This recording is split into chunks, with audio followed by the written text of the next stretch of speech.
بدأت تهل علينا روايح رمضان، اللهم بارك لنا في رجب وشعبان وبلغنا رمضان. الكنافة من الحلويات الشرقية اللي كلنا بنحبها. هنعمل النهاردة الكنافة بالقشطة بطريقة مميزة جدا وطعم تحفة. هتعمليها في البيت أحلى وأجمل من المحلات بكتير. نسمي الله ونصلي على الرسول صلى الله عليه وسلم، ونشوف هنعمل الكنافة التحفة دي ازاي. أول حاجة هنعملها الشربات اللي هنعمل بيه الكنافة. هنعمله ونسيبه يبرد لحد ما نعمل الكنافة. عندي كوبايتين من السكر، هحط عليهم كوباية مية واحطه على النار لحد ما السكر يدوب ويبقى بالشكل ده. احط عليه عصير نص ليمونة واحطه مرة تانية على النار.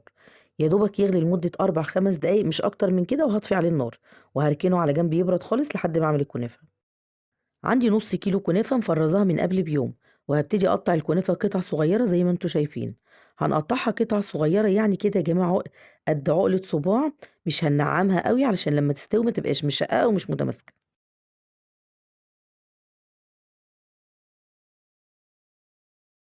هحطها في صينية مقاس 28، وممكن تعمليها في صينية مقاس 30. هحط في الصينية معلقة سمنة وادهنها، ونبتدي نوزع نص مقدار الكنافة بالظبط. والكنافة ما حطيتش عليها سمنة ولا أي حاجة، عشان لو حطينا سمنة في المرحلة دي الكنافة هتعمل تكتلات ومش هتتفرد كويس.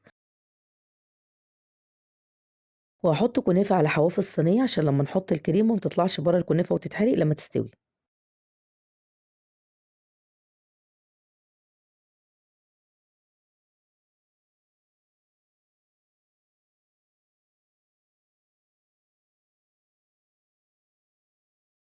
وهاضغط عليها بإيدي واسويها كويس، وهابتدي أحط عليها السمنة.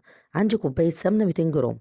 استخدمي السمنة المتوفرة عندِك، لكن أفضل وأجمل حاجة يا جماعة للحلويات الشرقية السمنة البلدي، وخصوصًا الكنافة والبسبوسة، بتخلّي طعمهم في حتة تانية خالص.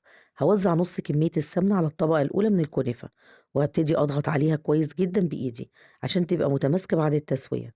وبكده تكون الطبقة الأولى جاهزة. هاركنها على جنب لحد ما أعمل الحشو. عندي 3 كوبايات من اللبن كامل الدسم. اللبن يا جماعة يكون من عند اللبان والقشطة بتاعته تكون كويسة. كل ما كان اللبن تقيل ودسم هيديكي نتيجة كويسة. هحط عليه 3 معالق كبار ونص من النشا، حوالي 50 جرام، ومعلقتين كبار كريم شانتيه. ومش هنحط سكر خالص لأن الكنافة هتتسقي بالشربات علشان ما تبقاش بتجزع قوي. وهقلب كويس واحط عليهم كيس من الفانيليا. وهحط المهلبية على النار وهقلب باستمرار لحد ما تتقل وتبقى بالشكل ده. وطول يا جماعة ما هي على النار مش هنوقّف تقليب، علشان ما يبقاش فيها أي تكتلات، وتبقى ناعمة كده وحلوة. وأول ما تتقل نسيبها حوالي نُص دقيقة على النار تغلي، علشان نتأكد إن النشا استوى وما بقاش ليه أي طعم في المهلبية. وعلى طول وأول ما نشيلها من على النار نحطها على طبقة الكنافة، ما نسيبهاش علشان ما تتكتلش، ومش هنعرف نفردها على الكنافة. ونسيبها حوالي 5 أو 6 دقايق تبرد، وبعدين نبتدي نحط الجزء التاني من الكنافة شوية بشوية لحد ما نخلص كل كمية الكنافة اللي فاضلة، ونبتدي نسويها. وبالراحة كده ونضغط عليها ضغطة بسيطة علشان شكلها يبقى متساوي. ما نضغطش جامد يا جماعة عشان الحشوة ما تخرجش بره الكنافة وتتحرق لما تدخل الفرن. وفي المرحلة دي هاحط عليها باقي كمية السمنة. طبقة الكنافة الأولى أخدت نُص كوباية، والطبقة التانية أخدت نُص كوباية. كوباية سمنة لنُص كيلو الكنافة، ده كده مقدار سمنة مضبوط جدًا. وهادخّلها الفرن على الرف اللي في النُص على نار متوسطة الحرارة. هنشغّل الفرن من تحت بس. أول ما نلاحظ إن الجوانب احمرت هنشغّل الشواية لحد ما تاخد اللون الدهبي الجميل ده. وأول ما تخرج من الفرن وهي لسه سخنة هنسقيها بالشربات التقيل البارد. وهنقلبها على صينية ونسقيها بالشربات من الناحية التانية لحد ما تاخد كفايتها من الشربات. وهزينها بشوية مكسرات وممكن تتقدم كده من غير أي حاجة. هي ما شاء الله تحفة، لونها ذهبي وحلوة جدا. من أسهل وأبسط الطرق اللي ممكن تعملي بيها صينية الكنافة، مقرمشة ودايبة وطرية من جوه. وهنقطعها بعد نص ساعة علشان الكريمة تبقى متماسكة ومش سايحة. شايفين يا جماعة ما شاء الله شكلها عامل ازاي؟ القطعة متماسكة ومش مفرولة، والكريمة متماسكة بين الطبقات، وطعمها تحفة.